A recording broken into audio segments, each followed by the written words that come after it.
বাংলাদেশ কি পাবে তার ন্যায্য পানির অধিকার? দূর হবে এদেশের মরুকরণ? আসুন জেনে নেই আমাদের আলোচনার মাধ্যমে। আমি মেহেদী মনোয়ার জিম আজ আছি আপনাদের সাথে। আমরা জানি বাংলাদেশে দুটো ব্রিজের কারণে যে দুর্ভোগ সৃষ্টি হয়েছে, একটা হচ্ছে ফারাক্কা এবং অন্যটা গজলডোবায় তিস্তা ব্রিজ। সেই ইতিহাসগুলি আমরা একটু আলোচনা করব আজ। 1961 দিকে যখন এই ফারাক্কা ব্রিজ করতে শুরু করে ভারত, তখন থেকে কিন্তু আমাদের এই দুর্ভোগের শুরু হয়। এই ব্রিজের যে প্রয়োজন ভারত অনেক আগেই অনুভব করে, কারণ তারা দেখেছিল যে তাদের কলকাতা বন্দর, যেটা হুগলি নদীর উপর অবস্থিত, এই কলকাতা বন্দরে দীর্ঘদিন ধরে নাব্যতা সংকট দেখা দিচ্ছিল, পলি পরে এখানকার নাব্যতা সংকট দেখা দিচ্ছিল, এবং এই সংকট দূর করার জন্য ভারত সিদ্ধান্ত নেয় ফারাক্কা নদীতে বাঁধ দিয়ে সেখানে পানির প্রবাহ তৈরি করে তারা তাদের এই সংকট দূর করবে। এবং অনেকেই মনে করেন এটা আসলে একটা আন্তর্জাতিক রাজনীতি, কারণ এখানে যে শুধুমাত্র ভারতের পানির প্রয়োজন সেটাই না, এখানে আন্তর্জাতিক একটা রাজনীতিও আছে। ভারত পাকিস্তান দেশভাগের পর থেকেই একটা বড় শত্রুতায় পরিণত হয়, যখন ব্রিটিশ সরকারের দেশ ভাগ করে দিয়ে চলে যায়, এবং তাদের এই শত্রুতার প্রথম আঘাত ভারত হানে এই ফারাক্কাবাদের মাধ্যমে। কারণ তখনকার পূর্ব পাকিস্তান সম্পূর্ণভাবে পানির জন্য নির্ভরশীল ছিল ভারতের মধ্য দিয়ে। আমাদের অধিকাংশ নদীগুলো ভারত সীমান্ত দিয়ে আমাদের দেশে ঢুকেছে, আন্তর্জাতিক নদীগুলো প্রায় 59টির মতো নদী এখনও ভারত বাংলাদেশ আন্তর্জাতিক, এবং তার চেয়ে অনেক বেশি নদী আছে ভারতের মধ্য দিয়ে আমাদের দেশে প্রবাহিত হয়েছে এই দেশে।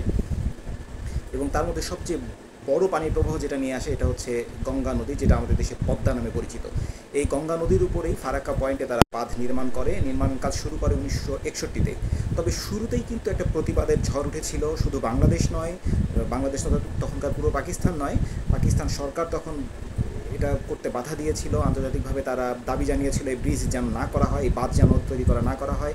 এবং সে সময় ভারতের পরিবেশবিদরাও কিন্তু বাধা দিয়েছিল যে এই ব্রিজটা করলে কিন্তু তাদেরও পরিবেশের একটা ক্ষতি হবে। এই প্রবাহমান এই বড় একটা নদীর উপর যদি বাঁধ নির্মাণ করা হয় সেটা কিন্তু পরিবেশের জন্য বড় ক্ষতি হবে। কিন্তু ভারত সরকার এই বাধাগুলির দিকে না তাকিয়ে, তোয়াক্কা না করে কিন্তু তারা বাঁধ নির্মাণ শুরু করে, এবং 61 সালে তারা বাঁধ নির্মাণ শুরু করার পর পরিবেশবিদদের অনেক বাধার পরও বাঁধ নির্মাণ তারা এগিয়ে যেতে থাকে। এবং পরবর্তীতে পাকিস্তান সরকার এটাতে বাধা দিলেও ভারত একটা দ্বিপাক্ষিক আলোচনার জন্য রাজি হয়। তবে পাকিস্তানে যে পূর্ব পাকিস্তানকে ঘিরে যে রাজনৈতিক অস্থিরতা দেখা দেয়, 66-র 6 দফা দাবি, 69-এর গণ অভ্যুত্থান, তো এই এলোমেলো বাংলাদেশ বা এলোমেলো পাকিস্তানের রাজনৈতিক অবস্থার এই টালমাটাল অবস্থার কারণে কিন্তু এই ফারাক্কার দিকে আর তাকানোর সুযোগ হয় না পাকিস্তান সরকারের, এবং ভারত মোটামুটি নিশ্চিন্তে বাঁধ নির্মাণ করতে থাকে। এবং স্বাধীনতার পর প্রথম এই বাঁধ নিয়ে, পানি বন্টন নিয়ে একটা আলোচনা শুরু হওয়ার একটা সম্ভাবনা দেখা দেয়। 1974 সালে ফারাক্কায় একটা আলোচনা হয় পাকিস্তান এবং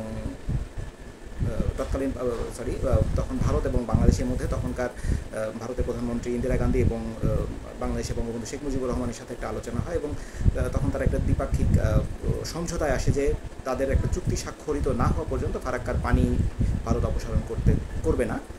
কিন্তু 1975-এর মেতে তারা একটা সিদ্ধান্ত নেয় যে একটা 10 দিনের জন্য পরীক্ষামূলক পানি অপসারণের একটা সিদ্ধান্ত নেয়, যে 350 থেকে 400 কিউসেক মতো তারা পানি অপসারণ করে দেখবে, আসলে পরীক্ষামূলক। কিন্তু অগাস্টে গিয়ে বঙ্গবন্ধু হত্যার পরে ভারত একটা সুযোগ পেয়ে যায়, এবং এটা কিন্তু চলতেই থাকে এই পানি অপসারণ, এবং এটা দীর্ঘদিন ধরে ভারত অপসারণ করতে থাকে। প্রায় 1100 কিউসেক পানি অপসারণ করে। পরবর্তীতে যখন এটার আর কখনো বন্ধ হয় না, তখন বঙ্গবন্ধু হত্যার পর 1969 সালে প্রথম বঙ্গবন্ধু হত্যার পরে 1975-এর পরে 76 সালে প্রথম মৌলানা আব্দুল হামিদ খান ভাসানী এটার প্রতিবাদ করেন, এবং তিনি তার এই বার্ধক্যে, সে 91 বছর বয়সেও এই বাঁধ নির্মাণের সিদ্ধান্ত নেন এবং এই প্রতিবাদ করেন, এটার প্রতিবাদ করেন এবং একটা লং মার্চের আয়োজন করেন।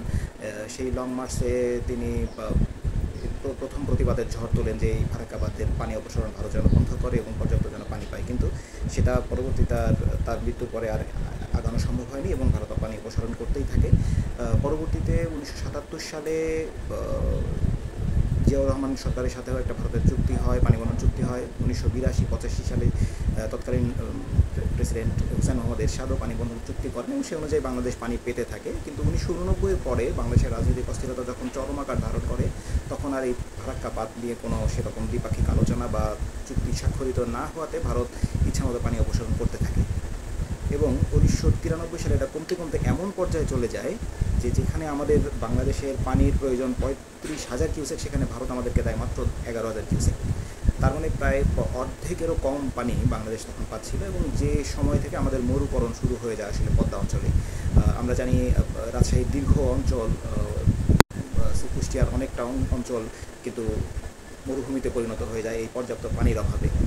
মৎস্য সম্পদের উপর যথেষ্ট প্রভাব পড়ে, এবং যখন এটা দেখে পরিবেশবিদরা একটা উদ্যোগ নেয়, তখন 1996 সালে তৎকালীন প্রধানমন্ত্রী শেখ হাসিনা এবং ভারতের এইচডি দেবগৌড়ার মধ্যে একটা চুক্তি স্বাক্ষরিত হয়, দ্বিপাক্ষিক 30 বছর মেয়াদে একটা চুক্তি স্বাক্ষরিত হয়, এবং তখন থেকে মোটামুটি কিছুটা পানি বাংলাদেশ পাচ্ছে, কিন্তু চুক্তি অনুযায়ী পর্যাপ্ত পানি কিন্তু কখনো ভারত দেয়নি। সেখান থেকে সবসময় কম পেয়েছে, কিন্তু সেভাবে প্রতিবাদের ঝড় বাংলাদেশে আর কখনো দেখা যায়নি, সেরকম কোনো উদ্যোগও বাংলাদেশে দেখা যায়নি। ধীরে ধীরে বাংলাদেশের নদী এবং মৎস্য সম্পদের উপরে, জলজ সম্পদের উপরে যথেষ্ট প্রভাব পড়েছে। এদিকে দ্বিতীয় যে নদীটার উপর প্রভাব পড়ে, এটা হচ্ছে তিস্তা। সবচেয়ে বড় দুশ্চিন্তার কারণ হয়ে দাঁড়িয়েছে বাংলাদেশে। 1998 সালে ভারতের গজলডোবায় প্রথম বাঁধ নির্মাণ করার পর সেখানে কিন্তু এটা একটা বাধা হয়ে দাঁড়ায়, এবং এই বাঁধ নির্মাণের কারণে যে তিস্তার যে পানি প্রবাহ, এটা কিন্তু একেবারেই বন্ধ হয়ে যায় প্রায়। ভারতে যেখানে 1997 সালে আপনার 6,000 কিউসেক মতো পানি বাংলাদেশে প্রবেশ করতে তিস্তা দিয়ে, সেটা কমতে কমতে 700, এবং এখন মোটামুটি 200 থেকে 300 মাত্র কিউসেক বাংলাদেশ পানি পাচ্ছে, যেটা একেবারেই তিস্তার উপর বড় প্রভাব ফেলেছে। পানি প্রবাহ একেবারেই বন্ধ হয়ে গেছে, জলজ সম্পদ নষ্ট হয়ে গেছে, তিস্তা সেচ প্রকল্প নষ্ট হয়ে গেছে।